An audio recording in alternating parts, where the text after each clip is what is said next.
originating from NTU1.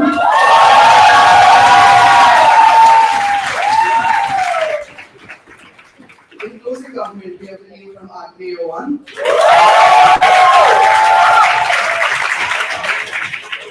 And in closing opposition, we have IIUMT.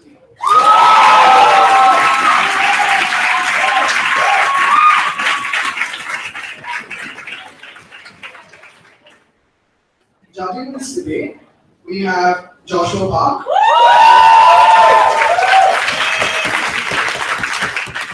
Jackson Moore,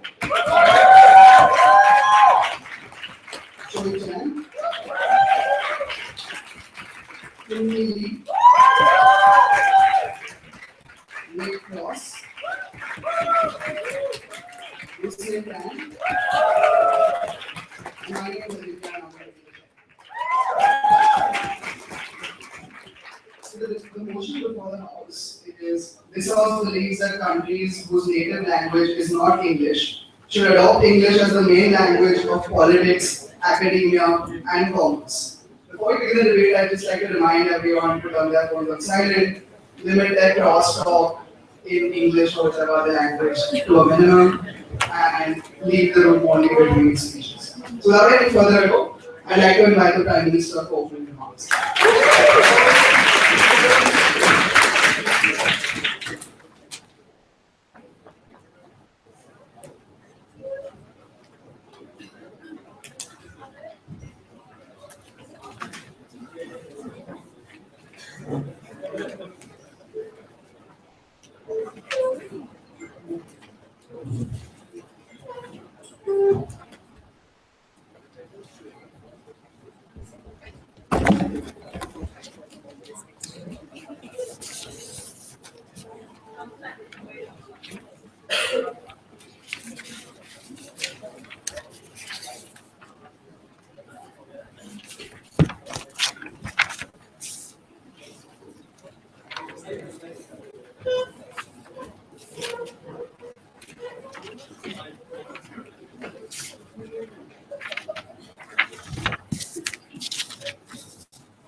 English is a globally renowned language. It's spoken by the most number of people in this world, but also it's spoken by the most egalitarian societies in this world, the most economically sound societies in this world, and the most financially solvent societies in this world. For far too long have we created arbitrary principles that define what language should mean to this world. We've changed that and we break them from opening government. A couple of principles to start off this debate. First, we think language in general should be utility-based rather than protecting individual restrictions and freedoms. Why so? First, from opening government, we do not restrict freedom of speech, individual means of expression. We're completely okay with using your ethnic language for conversations at home, your own livelihoods, your families, etc., etc. But the arbitrary necessity for all of those things to translate into things that concern the national fabric, academia, politics, and trade is a logical link that's always been missing. We think if language can never serve a purpose for our lives, we're far better using an alternative language that does so. Secondly, we don't think this policy is exclusionary because the status quo is often exclusionary. The languages that countries use are often the majority spoken that often exclude the most minorities and vulnerable groups. At best, we use a language that's exclusionary to all people in the country and all people face equal effort in learning that language. We don't think this is exclusionary. Third, we think trade, politics, academia should not be a national effort in principle, but should be a global effort. Because in the improvement of academia, in the improvement of political ideals, in the best case scenario of trade, the ones that get excluded are the ones that fail to connect. We, in principle, will show to you that the best way is to ensure a global effort for all of these factors in the world that systematically improve the threshold for all of these things. But fourth, We think we break the biggest problem that races in general face. Because the only division that exists in this world is due to you not being able to relate to other people. This happens because of things such as different skin colors. This happens because of things such as different clothes, different ideals, ways of life.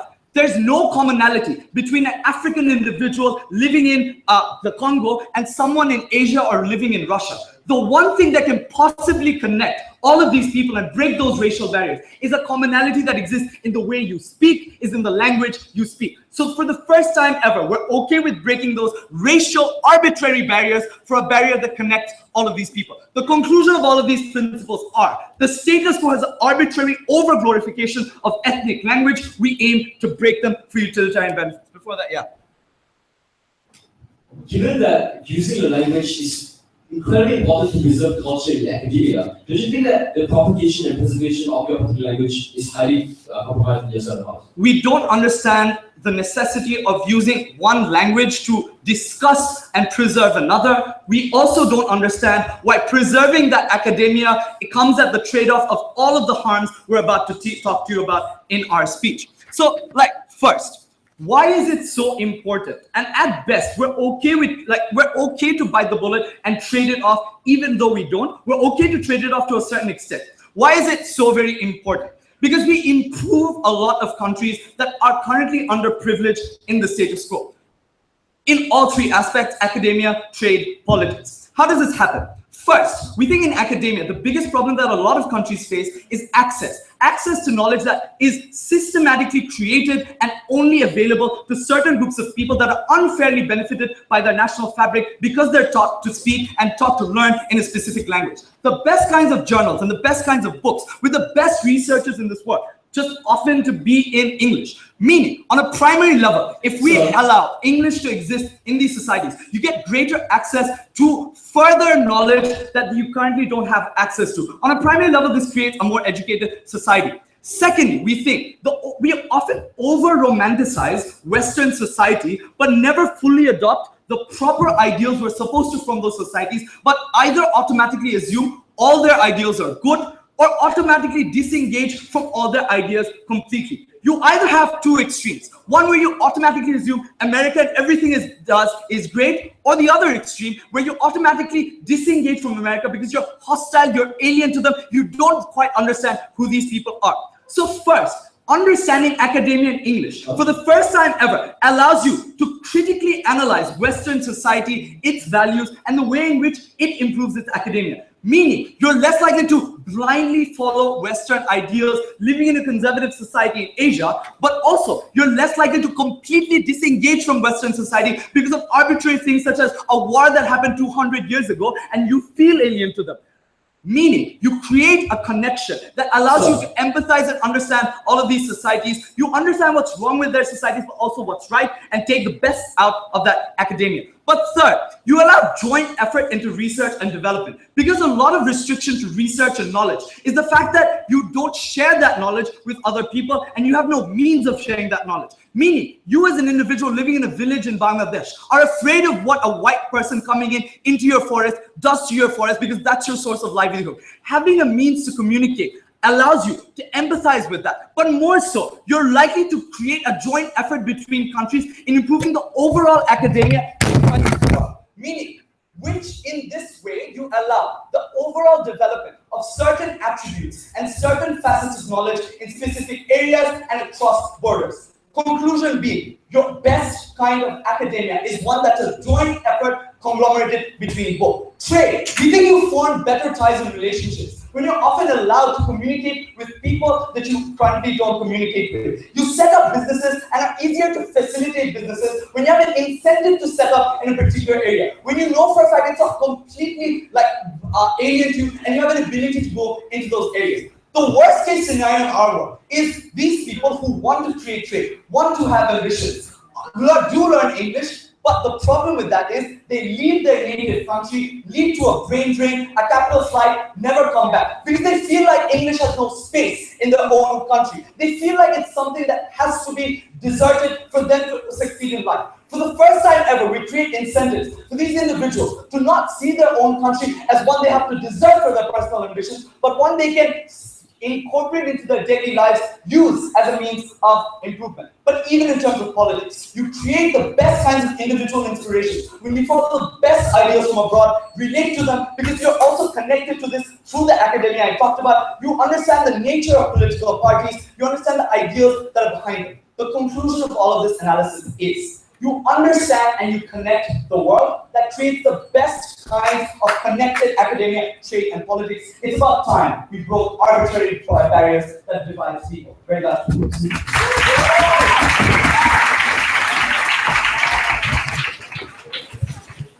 Thank you, Speaker, for that speech. Now I invite the leader of opposition. Here.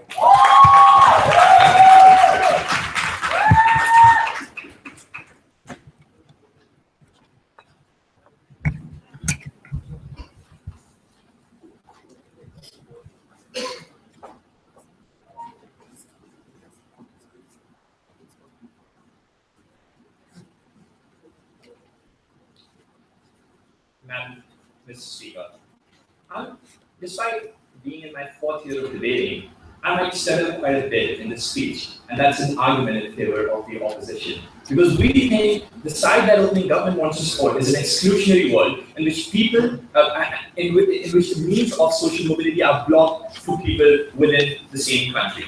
We want a world in which people speak languages, speak native languages, and the government facilitates those languages as a medium of commerce, as a medium of academia in those societies. I'm going to give you 3 arguments in this speech. First of all, I'll tell you why language and learning English is inaccessible to a lot of people in many countries, and there are harms that flow from that. Secondly, I'm going to look at you why that harms it directly militates against the local culture, the native culture, which is a thing that people might want to protect.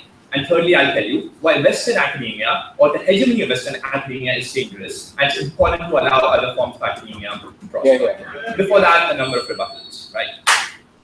They said that language should be utilitarian. There shouldn't be other reasons for preferring language rather than utility. But utility can be a number of things, right? Often people derive subjective utility from being able to be part of certain culture. They derive subjective utility from being able to communicate in the language they feel is their own and not have something imposed on them. So we think they can't say that economic benefits are the only thing that they want to talk about, right? They said next that all people on our side need to put in equal effort to learn English, and that's a good thing. But we don't think that's true. And I want to demonstrate that the people who are the least privileged in these societies have to put in the most effort to learn these languages, and these barriers are often insurmountable for them, right?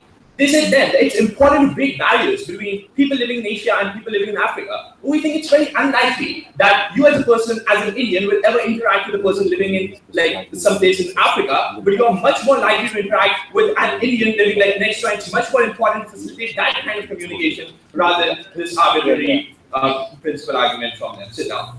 They then said that it's very important for Western journals to be popular because they tend to be the best journals, Mr. Speaker. Absolute Orientalist bullshit, Mr. Speaker, coming from that side. Because we think people in India and people in the Philippines are like smart and like perfectly capable of producing the kind of journals and the kind of critical literature that allow people to prosper in society, right? We think often this becomes self-fulfilling prophecy at the point where the government impose this and don't allow the local journalism, etc., to prosper. Okay. They next said that reading Western literature allows you to critically analyze these kinds of things so that you can not just wholesale buying Western thought, and also critically analyze. If that were true, Mr. Speaker, then reading this Western literature would have produced that same effect in Western society as well. Actually, it's produced the opposite effect, right? It has allowed people to just buy wholesale into the narratives of capitalism and the neoliberal consensus in the society, right? Finally, on this issue of research and trade, we think those things can be facilitated by the provision of translators, etc. And the global community has an incentive in allowing research and trade to happen, so they will put up with those kinds of facilitations. It's not clear why you have to wholesale change, like impose one language on everybody else. I'll be closing before I move on with my own case. So in the absence of adopting English as a national language, what is the converse? Will you still choose a national language, or will you allow people to remain in pockets and choose their own languages? We allow people to remain in pockets and choose their own language. It's not as bad as that sounds. It means that vast geographical areas speak the same language, often united by religion, and the discourse between different communities happens in the same way as we've described, right? It can happen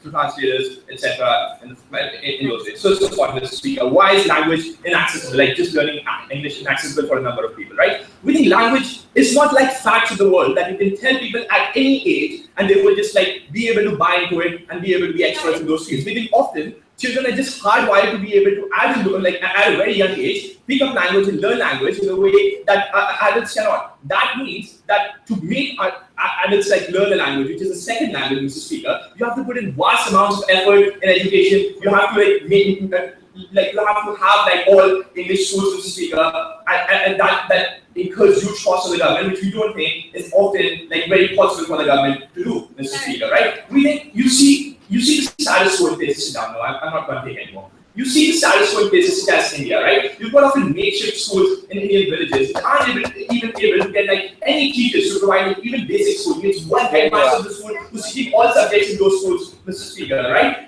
These are countries where like the government's not able to provide like proper food and like basic amenities for the farmers. How do you expect to allow an educational system that gets the best like English educated teachers who are teaching English, Mr. Speaker? And the thing is this, you don't really need just one English teacher in these classrooms to teach the English language. You often need every single person, the person who teaches mathematics, the person who teaches science, to also be educated in English, because we think that's the only atmosphere in which you are able to simulate the kind of environment people are able to learn language as a like very intimate thing, right? We think there are huge harms to this, Mr. Speaker. At the point that only the richest of your society are able to afford these kinds of things, we need to exclude everybody else, and there are huge harms that flow from that. First of all, Mr. Speaker, the first is the issue of elitism that happens in many countries such as India, right? We think people like Mitra look down upon me because I can't speak English in the same way that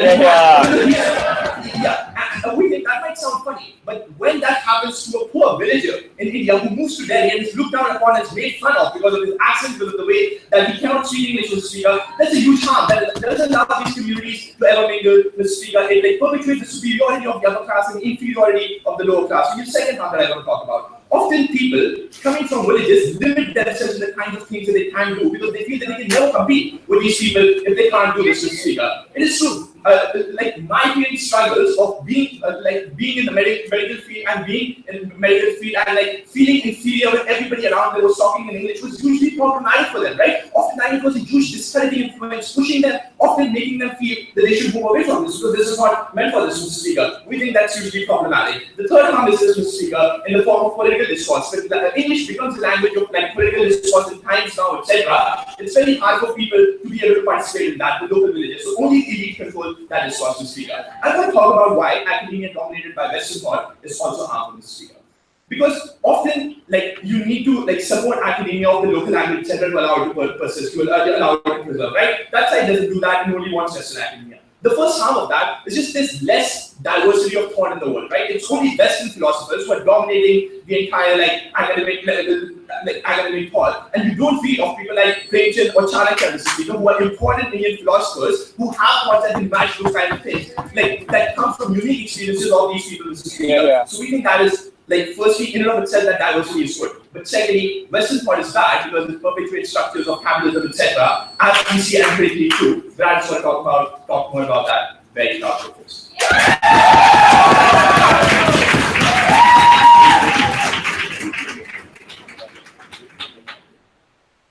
Thank the Speaker for that speech. Now by the Deputy Leader of Opposition. Yeah.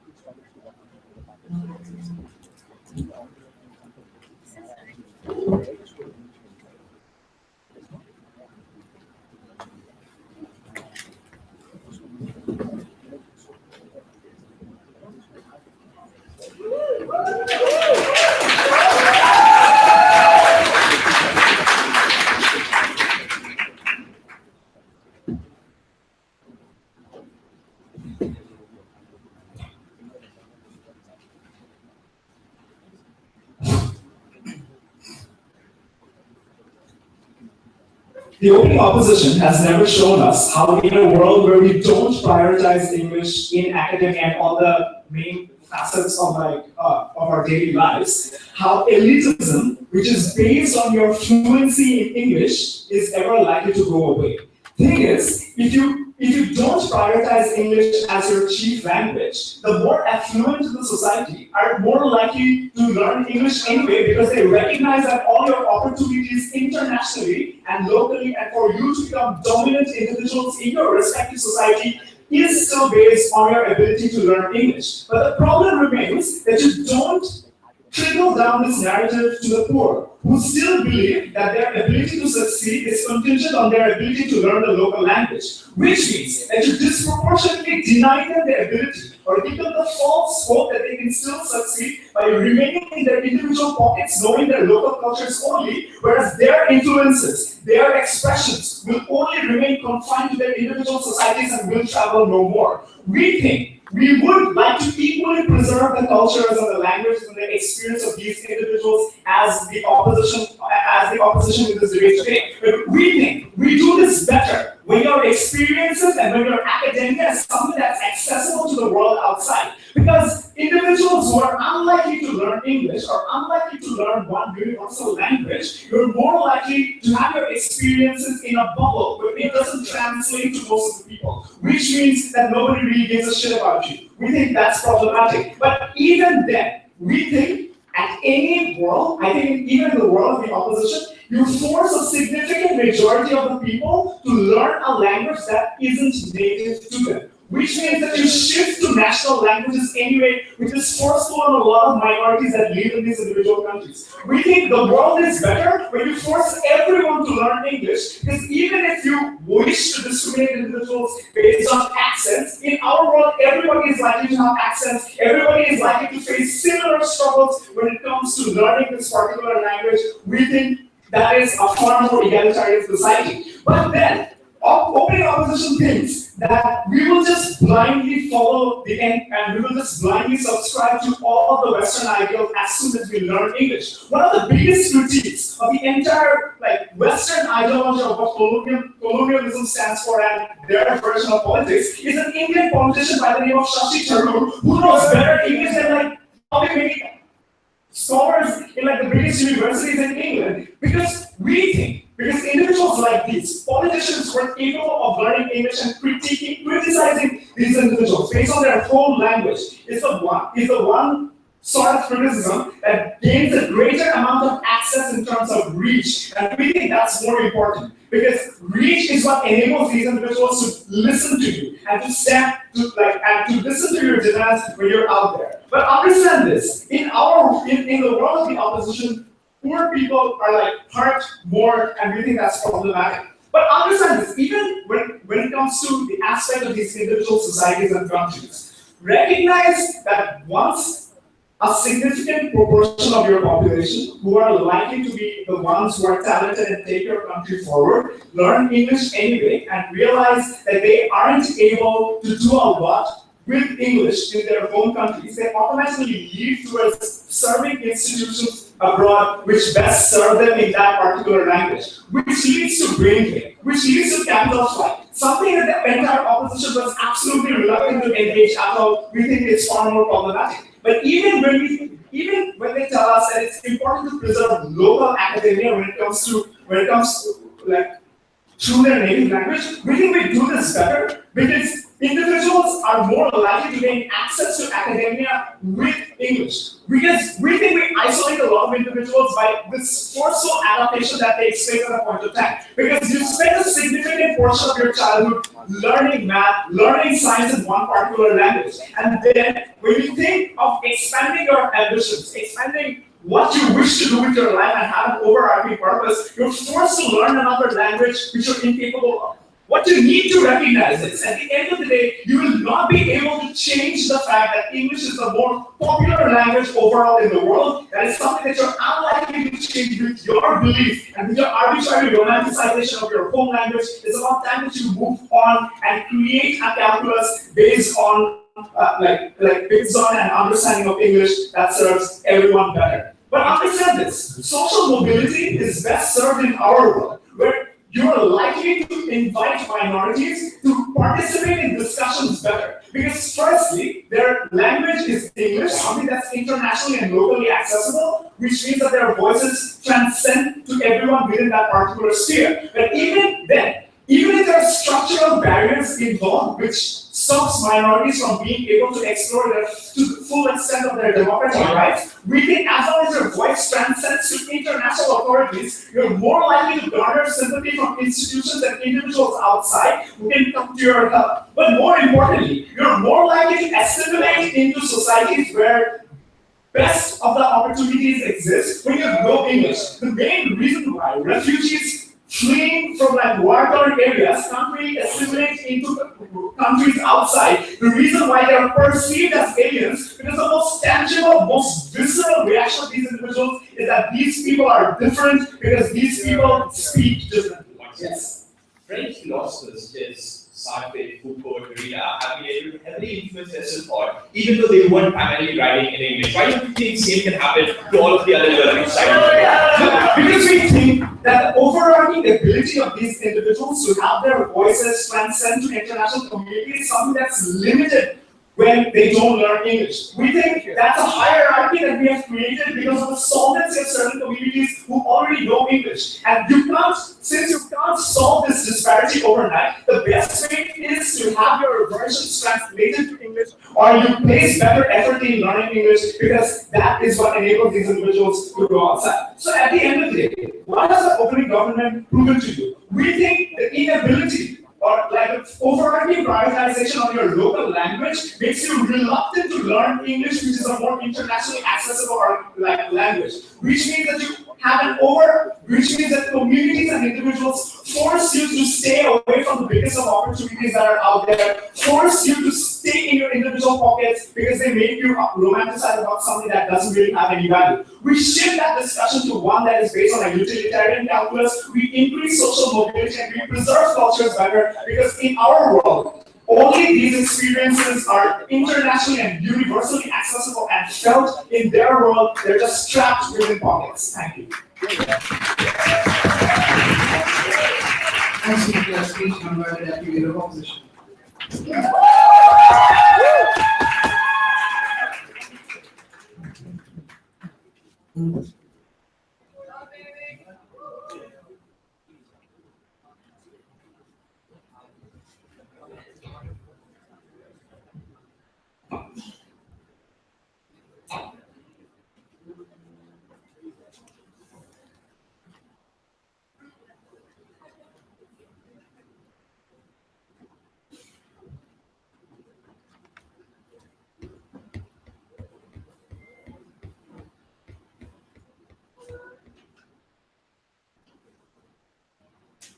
Mr. Speaker, three things in this speech. Firstly, inaccessibility and how it causes stratification of society. Secondly, continuation of Western behaviors and Western thought onto local nations. And lastly, domestic politics and whether it gives any voice to people within that country. But before that, let's talk about what happens in our world. And because I think open government or government in general got things clear.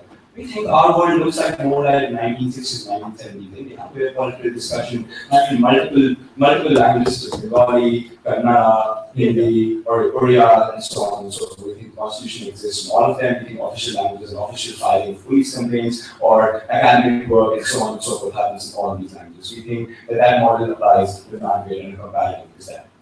Under our case, we tell you the national language cannot and will not be pushed onto people as a whole nation. Why is that? Because at the point of time when the government decides to prioritize one minority in their language over hundreds of other minorities and other geographical demographics living within the country, the political backlash is too high for them to be able to do so. We think at the point of time where the politics within that country, demographics within that country, cannot allow this to happen with respect to pushing one national language onto other people. We don't think that will be the case.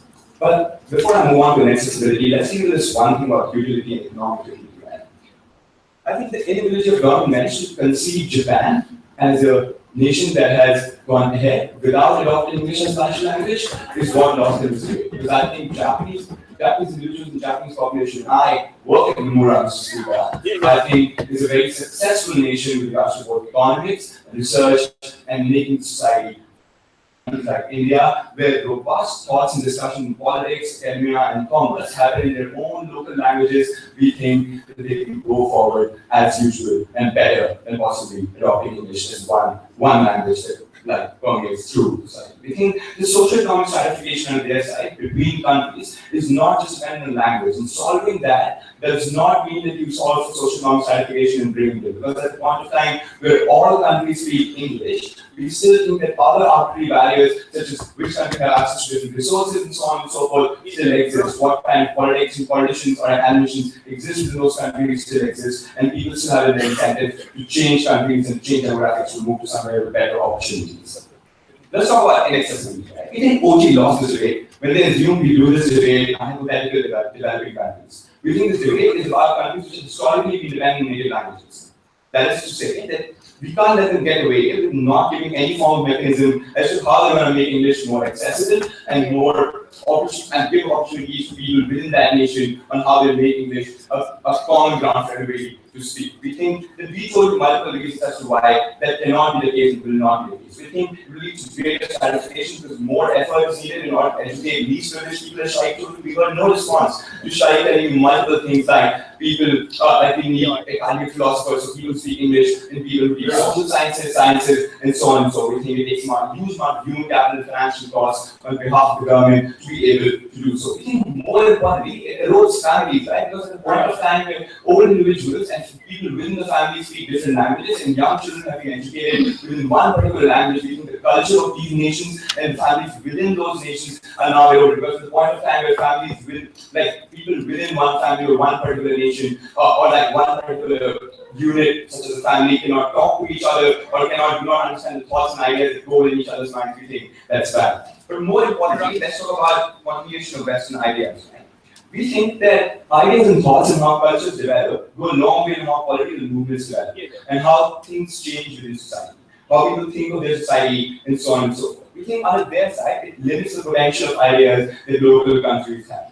There are multiple ideas in Hindi, Mr. Speaker, and multiple concepts which I literally cannot talk about in English because I don't know how to express them in English. In similar way, how consent cannot be expressed in Mandarin or Hindi, there's similar ideas and concepts within those languages that cannot be expressed within English. We think those ideas and thoughts are important and need to be developed within those local ideas and those local languages. And I think that once this happens, it's more important and more likely that people from abroad and people who study English and dominate the political discourse get to those ideas that they discuss highly in universities, highly in political landscape, and highly in academic landscape. Sit down.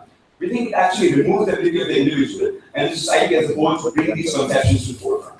Because in Chanakya within India, write certain things and these are discussed in texts within universities. We think it's more of an incentive to Western philosophers and Western academicians to come down or possibly think about why this gaining so much traction within those countries as political ideas and logical thought. We think that is when we have people questioning Western ideas and criticizing those ideas better than what opening learning suggests, such as reading Western philosophers and so on. Shadik's POI made a lot of sense, right? Because at the point of time when people in local languages have been historically able to question Western ideas and Western philosophers, we think it's far better on our side. There are authors and poets and philosophers which have for centuries shaped perceptions and furthermore question ideas that have come towards them. We think this is some trade-off we're not able to accept. But more still, we think the development of this culture, if questioning critical analysis is what we want to achieve, we think we do it far better on our side. And we think that questioning these things will develop in different forms of culture, in local language, and in local philosophers, we think it's far better on our side. Yes. So your political movements, how will anybody outside want to listen to them if they don't understand what they're talking about? We think that's not the case. At the point of time where large hordes of people congregate to need something, to want something, and put their movements forward. We think translators and people who facilitate that discussion already exist. We think political parties have incentives to do that anyway with regards to appealing with these individuals and so on and so forth. But this OG mentioned Shashi through, right? We think that people in India, Samadya Singh and Jagdish Pandya, which want Western ideologies to come in and will support Western ideologies as opposed to Shashi through, do have an equal amount of following and possibly more with respect to their ideas and so on and so forth. So it's not an arbitrary or normative thing that OG can make that we have ideas that are criticized. We think that Shashi through's education in non-English institutions and being grown up in Kerala under Western realism possibly had more to do with human questioning colonialism than reading English texts. But lastly, on domestic politics, right? We think that the ability of people and things that they respond to within OG, and I hope CG does that, is that people within domestic institutions, within domestic political sphere, are not able to opt in into domestic politics. Because at the point we tell you that accessibility of English language to each and every individual within that country is so tough that Not important, man. It's so tough that people cannot walk into political discourse with that happening within their nation. We don't think domestic politics, societification of domestic ideology is something that we can support on our side. I'm very honored to speak again from open opposition, and this time with my best friend.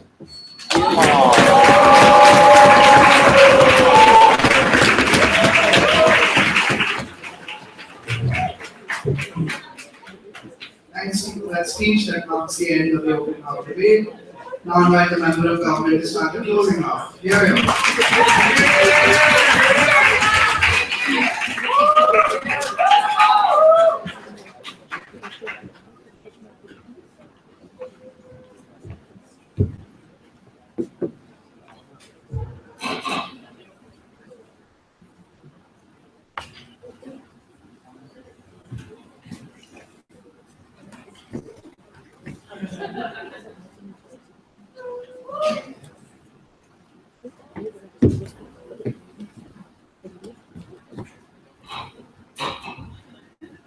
Take it from someone whose country has been colonized for over 350 years. Colonization sucks, but it gave us a few good things, like a structure upon which we can build a shared mode of communication that can bring together the world. So, we are faced with the reality of globalization. The world is getting smaller, but the way and modes in which we communicate with each other are not adapting to change that. We are being held back by backward notions of regionalism and tribalism that prevent us from being able to come together as a global community. So this is where we extend coming from closing government. The first, we need to come up with a global language. Number two, that global language needs to be English, and that all rebuttals will be integrated in my constructive speech. So, first, we need to come up with a global language, because this was hinted at coming from the opening themes, but never really fleshed out, right? It's really ambiguous, and there's a deadlock coming from their side as to whether or not we really need a global language as opposed to a regional one. The first premise I want to propose, it may be a little controversial,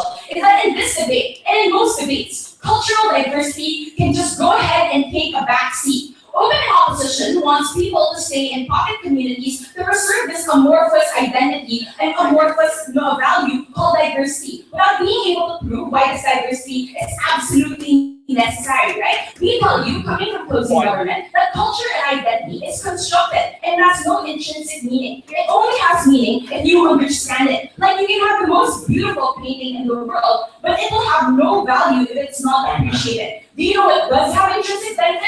Getting a job, avoiding wars because you don't understand what the other world leader was saying, ladies and gentlemen. So we think that in the cost-benefit analysis, the cultural diversity can take a backseat. Secondly, in terms of the point of language, we think that the point of language is the ability to reduce distance between people who are incredibly and inherently diverse, right? So what we say is that making language uniform does not necessarily mean you completely let go of any kind of identity or diversity of ideas, right? Language is a vessel, it's a carrier of spirit. So we would argue that in linguistic theory, language carries spirit, but does not dictate what you think or what you're going to say. So the best way to harmonize diverse, inherently diverse peoples is to be able to harmonize that language. Language carries humor. It carries the ability to understand different cultural nuances. It carries the ability to share the same slang, for example, with somebody who is 5 oceans away. And the point of the matter is, it is just not feasible to learn every single language, ladies and gentlemen, right? This is what they seem to say. And you recognize that the world is globalizing, and you recognize that there is a value that people will come together. The question is how do you ever come together on the side? And so that's what everybody is doing. And we can have the problem this first on their side. And the most understand is on the side. It's a very good matter. It's on the side.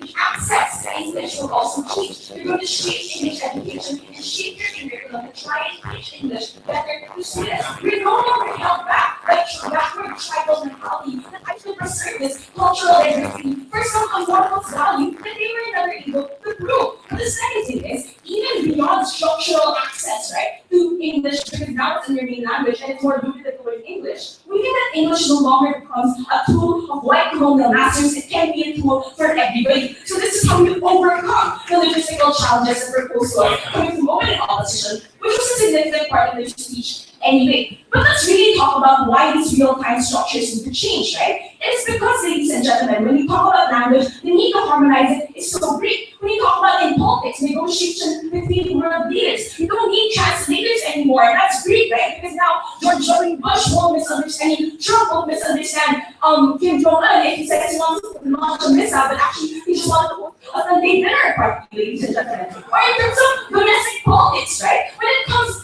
for the Philippines, for example, we have multiple dialects in our country. And domestic politics is really hampered because national politicians only speak the language of the capital. When you harmonize everyone's language across the board, you're able to make sure everybody's able to learn. Moreover, in academia, when you talk about knowledge transfer, that's what you really want. Derrida and Foucault were translated from the French, right? We think that is a concession. And you need to change structures to be able to allow people to access that knowledge in the first place. Or even in terms of commerce, right? To be able to get a job. Why will a foreign direct investor, it's harsh to say, but why will he invest in you if he thinks he won't be able to understand you, right? Why would he engage in negotiations with you if he thinks he won't be able to understand you? So we think being able to harmonize people in a globalized world is absolutely important. Or else, you'll always need mediation on your side. You're always going to be lost in translation.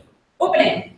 People have often gone to wars and given up their lives to preserve their culture. Why should adding one's conception of goodness be forced to them rather than post-subjective experiences? Ladies and gentlemen, we need to be able to accept that there will always be birthing pains when you try to impose something, right? But at the end of the day, we need to be able to look at the trade-off. And the trade-off is a better quality of life for everybody. And the trade-off is your ideas as a human being being able to come about for everybody. Then we think that's something we would rather have on our side. So, why does that global language need to be English? Number one, in terms of access. And it's pretty separate from opening up government, right? When you look at English, it's a phonetic alphabet that lends itself to romanization. We think it's easier to learn 26 letters rather than the 2,000 ideographs of a Chinese language, right? In fact, right now, the trend in Chinese, Korean, and Japanese education is translating those ideographs into Pinyin and Hangul and Romanji, ladies and gentlemen. That is already a concession that we need to move towards a way for people to understand each other and for people to understand, move towards a universal language. It's not enough to really stop globalization. It's important to be able to move past that and be able to come together. English is also a neutral tone language more than other languages that have more inflection. Secondly, English is also a more buildable and dynamic language. The Oxford English Dictionary it's the fastest growing dictionary in the world, ladies and gentlemen. And that's because it allows for greater diversity and greater dynamism in the words you're able to use. But last trend is the emergence of accepted accents, right? For example, Singlish, which are positive trends towards showing that English can shape itself to be relatable and to be nuanced. So particularly the cultural diversity, that's what we really want to happen. But at the end of the day, the most important thing to do is to make sure that people are able to access language and people are able to harmonize languages. That's the best thing to do for the entire world and for all nations. Thank you.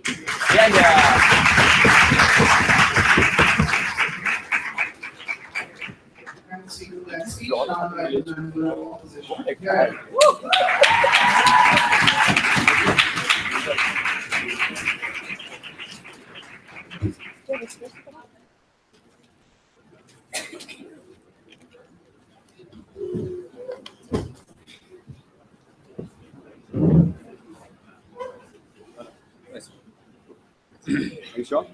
Yes.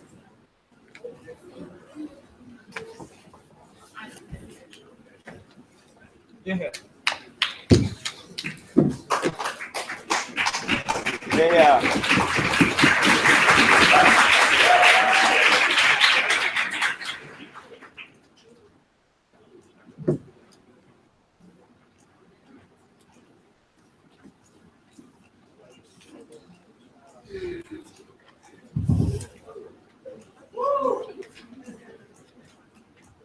We think it's important that in God's world, to opt into international commerce and experience any measure of success, you have to use the language that British soldiers cried before they raped your grandmother.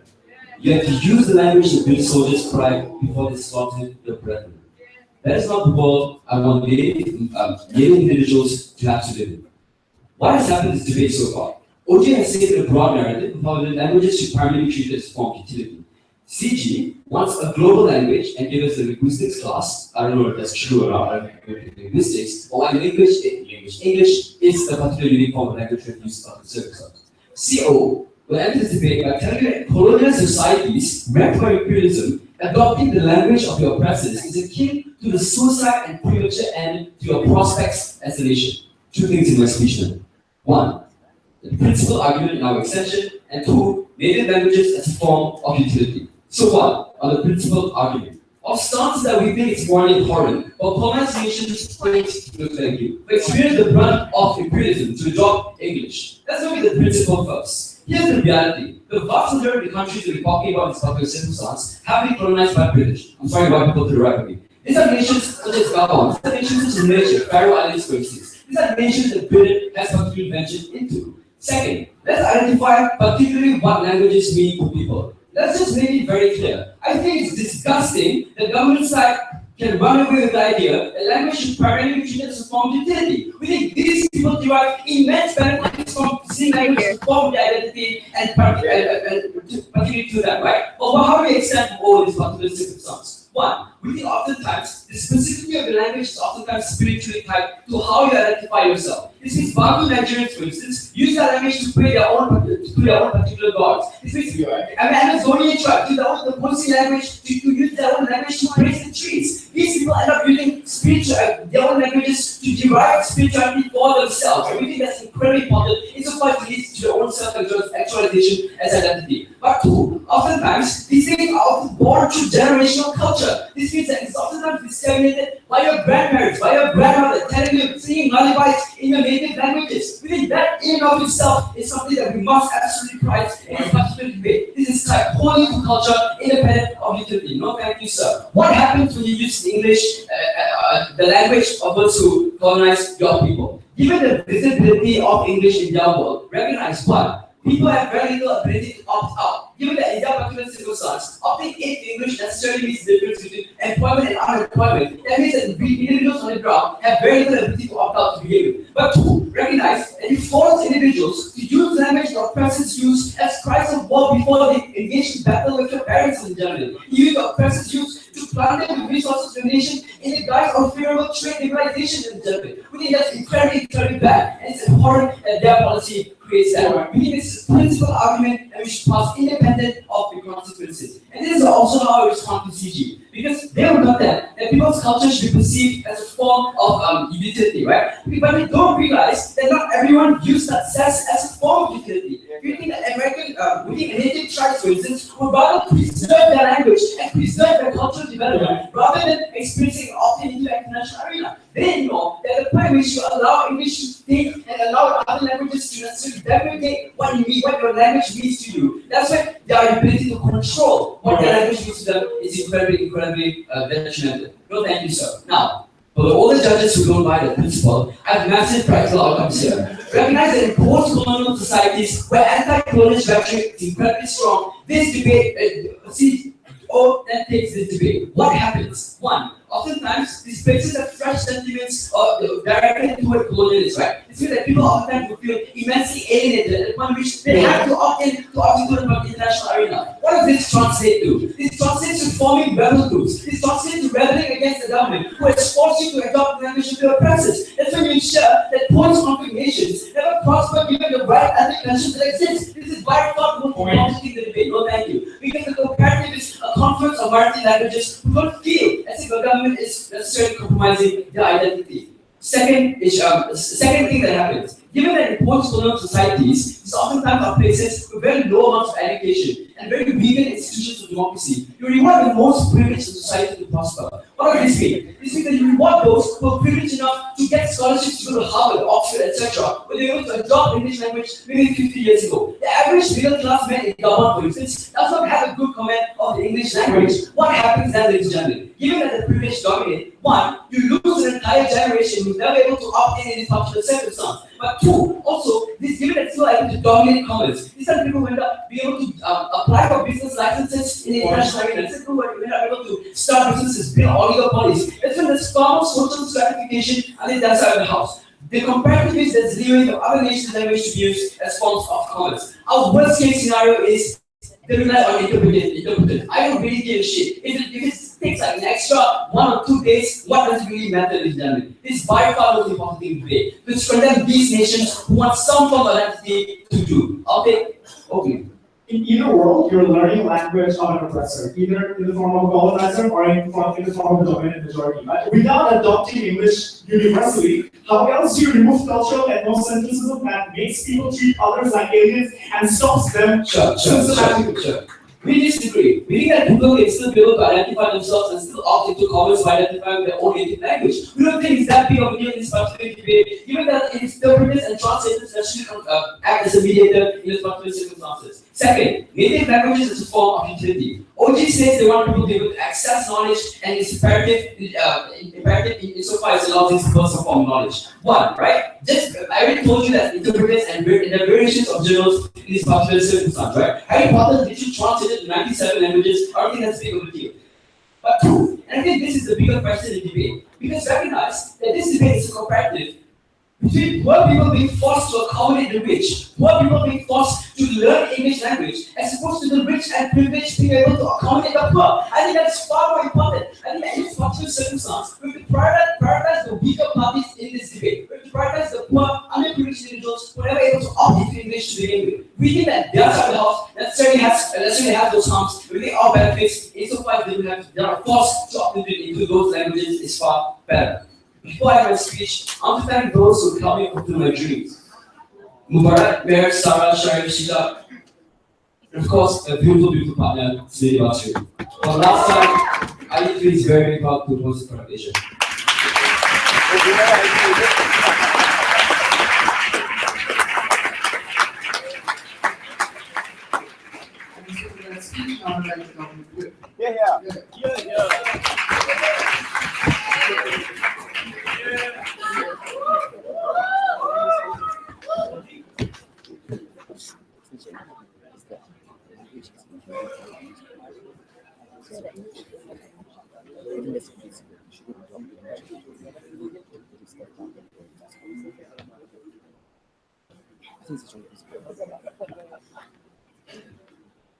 Hello? All right. The Northern Camera was the book that sparked the Philippine Revolution. For the longest time, it was understood only by the people within our borders. But once it was translated to English, the world finally had a chance to turn their heads towards us and listen. Ladies and gentlemen, the benefits of adopting English do not just go one way. What Kat explained to you is that the benefit is also that you can now translate your culture into something that is understandable to the rest of the world. We recognize that there may be some level of historical baggage, but we think what is more painful is if you are continuing to be left behind because nobody can understand your culture. So what am I going to do in this little speech? First of all, let's tackle the issue of what is least exclusionary and explain why that is government bench. Second, assuming this debate is about the preservation of culture, I'm also going to explain why we win that on government bench. But third, I'm actually going to be the one to weigh this, as Kat already did in her speech as well, and explain to you why even if we have to choose like economic mobility and all those tangible benefits over the preservation of culture, our side will win. So first, let's tackle what is least exclusionary. Let's re-explain where this debate exists in the timeline. The motion says we want to adopt, which means this motion exists in status quo. And in status quo, we need to assume two things. The one, there is already an inequality between nations, that there are rich nations, there are poor nations. And second, there is already a huge shift towards a world without borders, which means economies are increasingly trading and people are emigrating from state to state. The question of this not going to do about it. So, inequalities exist across the world. The problem with OGs today is that they never really explain why the state needed to adopt it versus relying on natural incentives and people learning it on their own. So, CAT provided the mechanism to the benefits that they laid out in their speech, and we think that's significantly more important in this debate. What are the three things she mentioned? First, why does it need to be a state policy? Because state policy ensures the democratization of the access to the English language. This means that even if you are a poor person from the rural community, you are now able to access jobs and opportunities. You can be hired at call centers because you can now speak the language. And this is because it is added to the curriculum. You are required to learn it in schools, and if you assume there's public education as well, people are now more able to learn it. We agree that we're not going to teach it to everybody, but people that livelihoods, it's still significantly livelier on our side. But secondly, learning it on your own is not enough. So look, right, in debate we all speak English, but there are a lot of words I didn't know until I learned the debate. Like, who the heck says mutually exclusive in real life, right?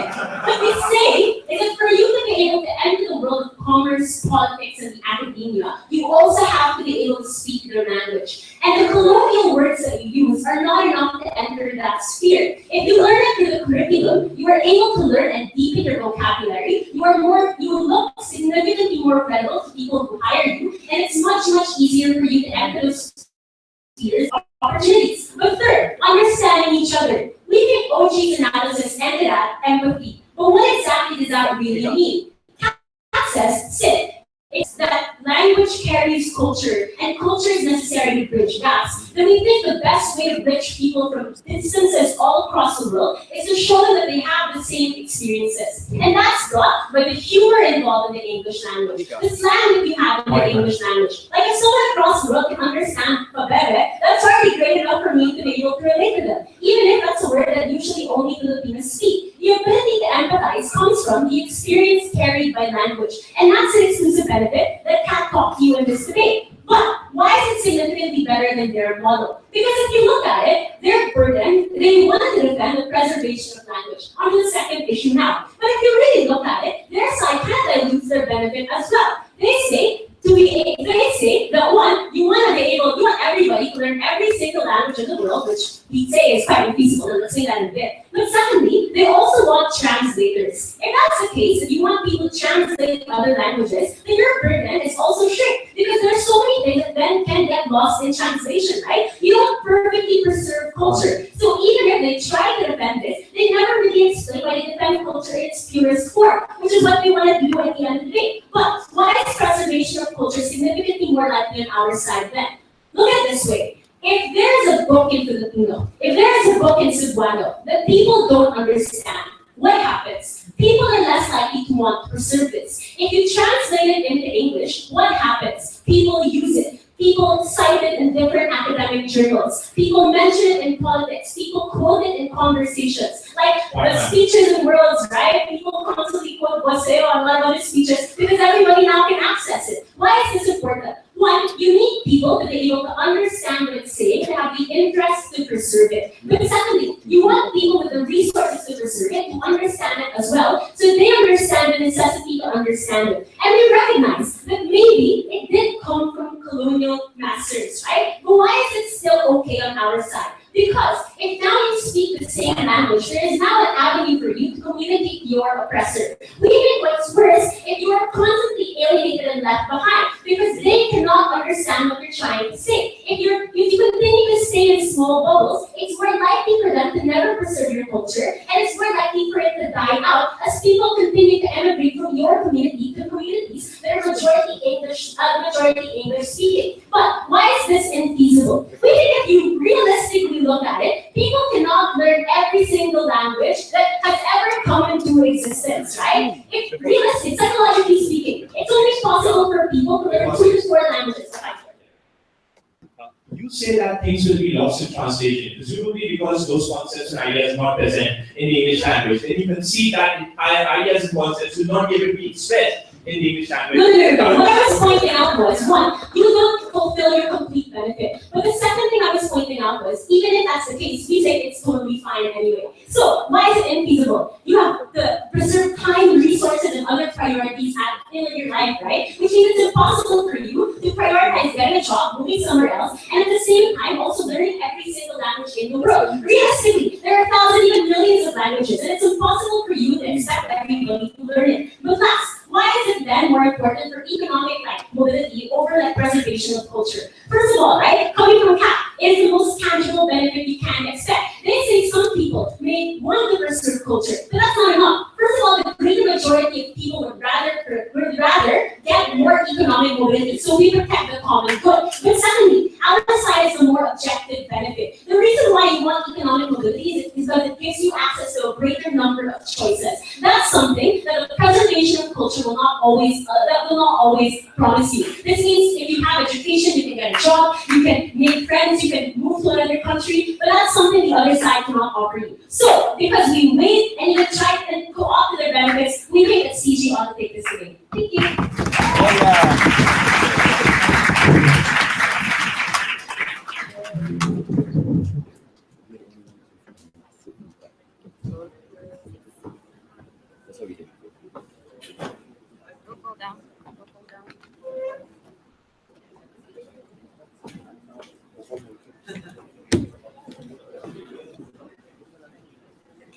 Yeah.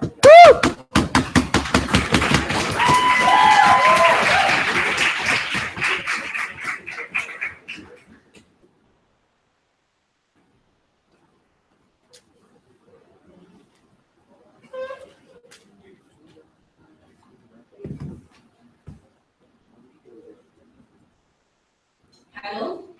In both worlds, if you want to create a better bridge in the world of academia, commerce, or politics, one party needs to accommodate the other. Side government today's debate dare to tell us the ones that need to accommodate are those who are less privileged. They are the ones who have to learn English and they have the least ability to accommodate. And they dare to also tell us that these people are also the ones that need to subscribe to the language that is also used to oppress their grandfathers. Sure. Previous generation. We think that's abhorrent. We would prefer that these people who have the ability, who are more privileged, be the ones that accommodate to those who cannot speak in English. But understand that even when we said that, does not mean that they have to learn all language in the world. That's truly that is a false characterization brought by side-closing government. Maybe they just need to learn the language that accommodates that specific community that they want to. For example, you have Western businessmen who learn Mandarin because they want to trade with Chinese business people. We think that is still something that is possible in our world. The biggest problem that is brought by side government in today's debate was basically, I'll give you after this, brought by side government is basically the inability to relate, the inability to have empathy and no commonality, right? We don't think it's true that language is the only thing that can break barriers and create understanding and respect. We think there are other things that can bring people together, things like nationality or religion that can also unite people. There's no analysis why that's not enough. But even then, we question, why is it necessary for you to unite people on a whole global scale? We think we're fine with people being different, we're fine with them having their own identity, because you see, this identity is what provides them comfort, belongingness, that makes their life meaningful. I may not be the best English speaker in this room, but I can be the best Malay speaker in this room. I will feel like I belong somewhere and I have a value. We think that's why it's important for us to preserve that identity and that culture, that side closing is so quick to trade off, and we think that's harmful. But even if we think that all people are different, that does not mean they don't have empathy or respect or ability to cooperate with each other. We've seen how white people being empathetic to the BLM cause, men being empathetic to the female cause. We think people can still cooperate at the same time, keep their identity and keep their language, and we don't see why that's only exclusively our world. And that also brings down the whole analysis on empathy that Nika wanted to talk about. So let's take a look also at the benefit that they brought. Notice that the government's benefit will only work if they're able to prove that everyone does have equal good access to a strong English language. No analysis has been given as to how they can do that. Perhaps they can fear that this country has the ability to teach people, but they can't fear that everyone will be able to converse in English overnight. Everyone will have strong command and equal ability to always access English language. We think there will still exist a generation of people who are going to miss out on opportunities in academia, on politics, because they cannot learn English immediately. And these are the people who are going to be on the losing end. You don't see how they protect those people. It's not someone that you can just easily ignore, right? First question, right? Why is the voice of the people is going to be less likely heard? This is directly engaging with side speech. Let's break this down, right?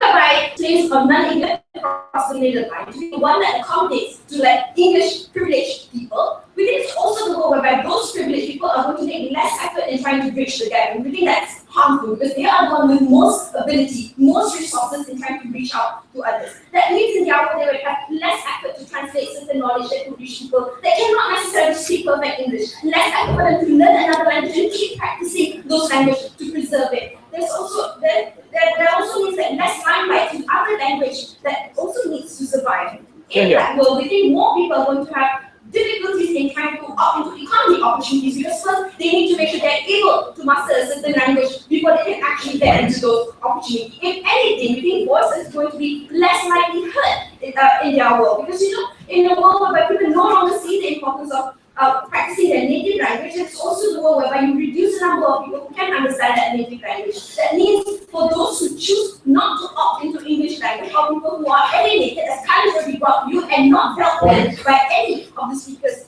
inside government, is that these are the people who will be locked out. These are the voices that you cannot hear and understand that this is the voice that you need to hear most because they need the most help. What you essentially do in your world is that you reward those who are most privileged, those who already have ability and access to economy, even that's a harmful world to live in.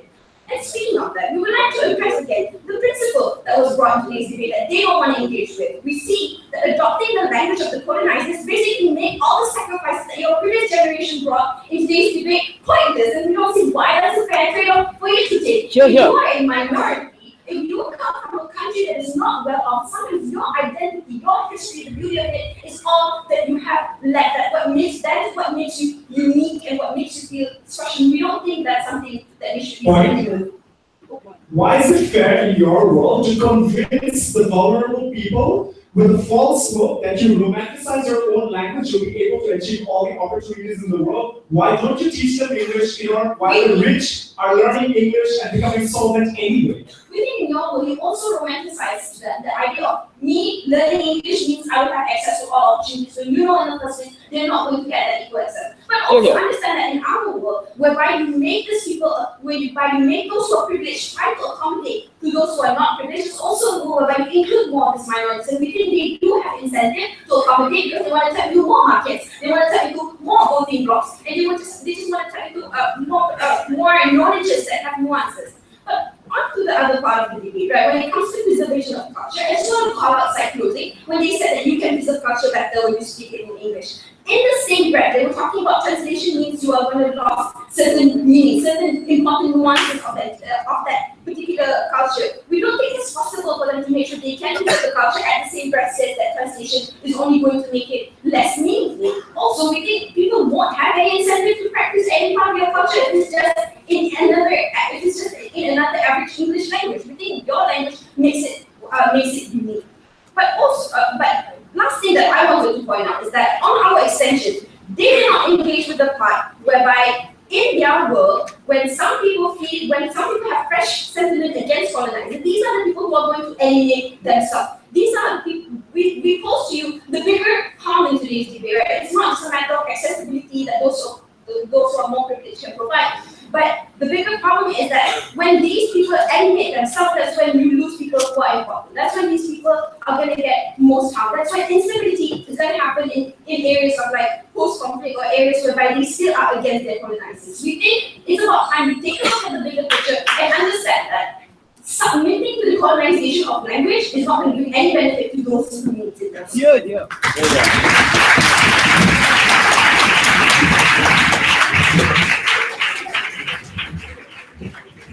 Sorry.